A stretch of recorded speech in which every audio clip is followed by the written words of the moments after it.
Welcome to EV News number 5. If you've not been here before, where you've been, I say this every time, people, you've got to start joining up, get on that subscription, boom boom, it costs you nothing, you know what I'm saying? It costs you nothing. Come and see what I'm ranting about, see if you agree with me, see what news can be picked up to make your EV life better, or worse, as the case may be, if you're a bit of a fossil fuel freak, and a bit of a petrol head like I was for many years. So, here's your news. Okay, first off in the news, I have to say this, I have to bring it into this, and that is petrol and diesel queuing. Something I did not do, although I have to admit I do drive a horrendous diesel Ford Ranger for my work. Something I would never dream of doing if I wasn't at work. But hey ho, I'm not retired yet, I'm too young. Whatever. So, this is the first thing I'm going to mention regarding the queues, and that is, if you are queuing, and if you've been queuing, I don't feel sorry for you at all. If it's workplace like me, and you've been shoved into a corner and had to go, hands up, yeah, I'll show a bit of compassion. But if you are someone who drives a diesel or a petrol car worth, between 10 and 25 grand, and you own that thing or you lease it, and you've been queuing, I've got no sympathy for you whatsoever, because there is some great EVs out there that you could have now on your drive or on your street or at your workplace without driving that fossil fuel car. So no excuses. So bit of a laugh, bit of a joke. I've made it quite clear on the forums that I've done my bit, said my bit, because I get so much stick from fossil fuel car owners. And if you're watching this, welcome. If you've not been on this channel before, come along and join the EV brigade, even if it's just to get a bit of education. So I've noticed that the fuel is going one way and one way only. Yes, same as gas prices. Yes, same as electricity prices. But in comparison to what you're going to be paying, I can see fuel hitting £1.60 a litre by the end or just after Christmas. Because if gas prices are going up, I assure you, petrol and diesel is going to go up. So get ready for that one, folks. Always going to be cheaper to run an EV over a fossil fuel car. Period. There is no argument. Let's move on with the news. Okay, I'm going to mention Chrysler. They are part of the Stellantis group, and Stellantis had their EV day about a week ago. And what it is, it's just a get together of their big business folk to celebrate what they're doing in their Stellantis group. Now, Stellantis own Peugeot, they own Citroën, they own Dodge, they own Chrysler, Maserati. The list is endless. They own so many, brands you would not believe. And I have mentioned this before on the channel on another previous EV news. So that's Stellantis EV Day. Now, what came out of this is the fact that they are producing or going to come up with by late, should I say, 2022, early 2023, a full EV Chrysler SUV. Now, I'm not sure how this SUV is going to go, because I've got a sneaky feeling it's going to be up in the price range. It ain't going to be a cheap one for us over here in Europe. By the time it lands on our shores, especially in the UK, I'm estimating around the 40 grand plus margin. They are trying to put it up on the executive line of things. Batteries will be from 37 kilowatt for the very base small model up to a considerable, there's talk of 200 kilowatt battery packs, which is ridiculous, because any 75, 80 kilowatt battery pack is normally good enough for what you want to use on a day-to-day basis, weekly basis or monthly basis. Stop off at a charger, have a pee and a coffee. You don't need a massive battery pack, not when it comes to the kind of massive that they're talking about. So there is some pictures of this thing which are here. Not a bad looking thing, but they've not released a great deal. And this one here on the interior, and that's the Chrysler. Now, they've not really named it yet, but there was a successor to this at a auto show 2-3 years ago. It was called the Airflow Vision.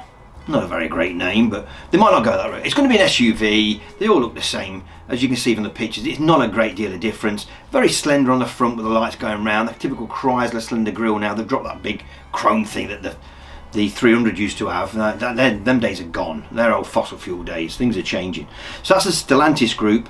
Like I say, the price ain't going to be cheap, so I'm not going to dwell on this one. I'm going to move on because it's 2 years away, but I thought I'd mention it because anything to do with the Chrysler Dodge group in the US will come across here eventually. So that's Stellantis and Chrysler. Just a very quick one now on the Chattanooga factory, which is being developed by Volkswagen. Now Chattanooga is in Tennessee, and I'll get to more about Tennessee in just a moment. This is the ID.4. The ID.4 at the moment is imported and made, obviously made in Germany, imported across to the US, and it's costing a small fortune. So what they're going to try and do is get the price down by about $5,000 by actually producing it in the US. I can see that, I can see why they would do that, the same as we would do here in the UK, and you'd make it in Europe for the European market. And it just does help prices, and they reckon it could affect it by 5,000 US dollars.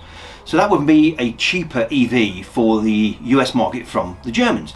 So that's got to be good. And this big factory in Chattanooga, I've been to Chattanooga, a lovely place, and I'm going back again hopefully late next year to Tennessee.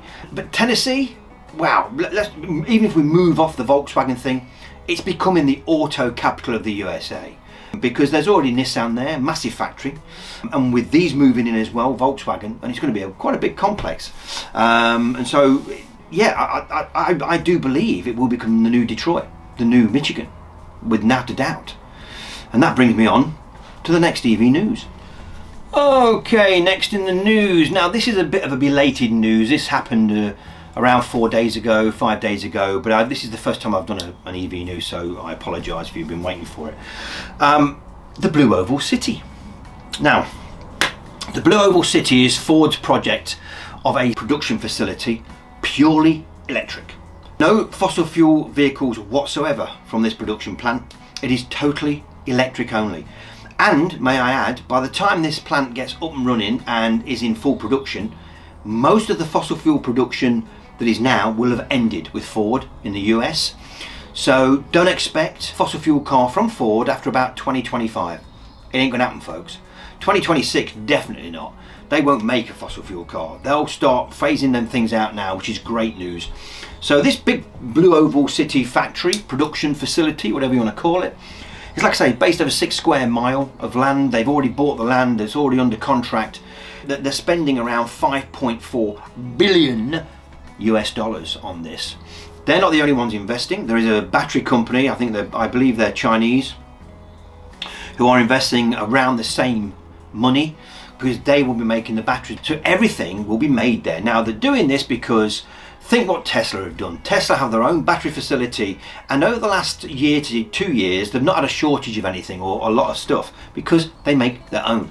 So Ford has been very coy here, very clever, and thought we can do the same as Tesla. So that's what they're doing. They bought this big piece of land. The F-150 Lightning electric truck will be produced there, and other electric vehicles that Ford want to dictate to be made there.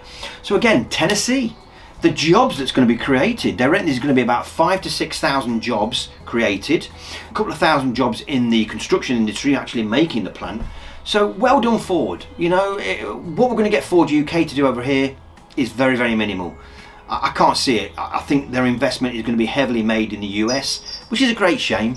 I've always been a bit of a Ford fan, but you know, if that's the way they want to play it and that's the way they want to go, don't blame them. They are an American company when all said and done, and I think Ford UK might suffer out of this, because I've got a feeling they're going to make the cars over there and we will end up buying American made vehicles just as right-hand drive. That's the way I see it's going to go. Basically, that's Ford in Tennessee. Okay, swiftly moving on to Electrify America. And again, this EV news is a lot of the US news, but a lot of what's happening in the US will happen here, will affect the way that EVs are looked at in the UK. Because if you once outside of Europe, you've got China, then you've got the USA. The USA will make the premium stuff, China won't make the mass market, and I think the Europeans will be the middle of the road mediocre stuff with a few top end, like your best quality Audis. Never been an Audi fan. So we'll move on to the next news, and that is that Electrify America is putting up another 10,000 charge points all the way across the USA on top of what they already have. Now Electrify America have been investing heavily because they've seen what Tesla have done with their charge system. And wherever you go in America now, within the capability of a standard Model 3, apart from right up in the mountains in Colorado, you should get to a charger every time. And there's a good row of 10, 12, 15 of these damn things. So what Electrify America have done it's thought we need to heavily invest too. So that's what they're doing. 10,000 going in, pretty rapid by the end of 2023, and that will be doubling what is already there. So that'll be 20,000 minimum. Also, they're not going to be the 50 kilowatt small chargers. Most of them already are 150 kilowatt hour chargers, which is great if you've got a car that can accept that. My i3 is 50, my lad's Nissan Leaf is 50, some are still only 22. But most are heading towards the 50 minimum now, and the majority will be up to 150. So that's great news for Americans, not so great for us across here, unless you're a tourist and going across and going to be doing the electric Route 66, which would be nice, wouldn't it? Let's get a few down there, folks. So that's Electrify America, and that's what they're doing in the US. Very quick one, Starbucks. You mentioned latte, you mentioned coffee, I'm in there. They have actually committed themselves to EV chargers at all of their out of town service places for coffee. So I know this because I passed one on the A17, and I'm going to throw in this little short video now and you'll see what I mean. Well, here we are at Sleaford A17, Newark A17 and A46, Newark, sorry, that way. Just pulled into a brand new Starbucks, and here we go, look. E-car charge, as they call it. There's going to be two here, 1, 2. Well done, Starbucks. Get 2 of them at every Starbucks, that'd be brilliant. This one was typical of what they're going to do. They're going to put 2 in minimum at every Starbucks out of towns. So, well done, Starbucks. Another corporate company that actually do see the future of motoring being EVs, else they would not be putting them in, folks. So, to Starbucks, and if it makes me use Starbucks instead of another coffee supply because I know there's a charger there, I'll go to Starbucks. So good investment for them, good investment for people like me who've got EVs, so well done. Okay, take my hat off for this one. A bit of not so great news to finish, and that is that there's been another oil disaster in the beautiful waters of Southern California. The UK media have not picked up on this, and I have not seen it on the news. Maybe someone would tell me, yes, I've seen it on the news, I knew about it, Kev, but I've not actually seen anything about this on the news, and it is a bit of a biggie. 144,000 gallons entered the waters, the sea waters around the coast of Southern California. Some of it's made it into estuaries now, and it's disturbed and completely ruined habitats for birds and nature. Oil, oil, oil. When are we going to slow down on this stuff and just make enough for what we need, i.e. the bit of greasing, the bit of lubrication, and the bit of heating for people who can't afford any more until further things happen? We don't need it for cars anymore, folks. Come on, let's move on. Let's get off this fossil fuel idea of producing oil. Now, this wasn't a boat, this wasn't a ship, this wasn't, any vehicle. This was a pipeline that gave up. A pipeline. So this 144,000 gallon of oil dispersing all over the ocean, looking like this. Yeah, pretty shitey, isn't it? It's going to take months to clear up, and the damage it's going to cause to the ecosystem is huge. This is probably just one of many, many, many that happen around the world, and it never gets brought to the media. So it's about time. The company's called Beta Oil. So Google Beta Oil and see their past. It ain't great, folks. They've had many, many problems with health and safety issues regarding spillages and everything else. It's not been great for Beta Oil, allegedly. Don't you come on to me now.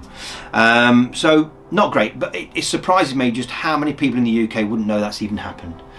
I know if it happened on the shores of Brighton, Bournemouth, around the southern England coast, wow would we moan. Wow would we moan. We would indeed. So that's about bringing me to the end of this EV news.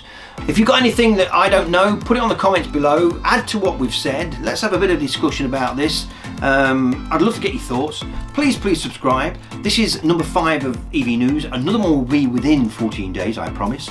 So look forward to seeing this ugly mush again. We'll see you when we see you.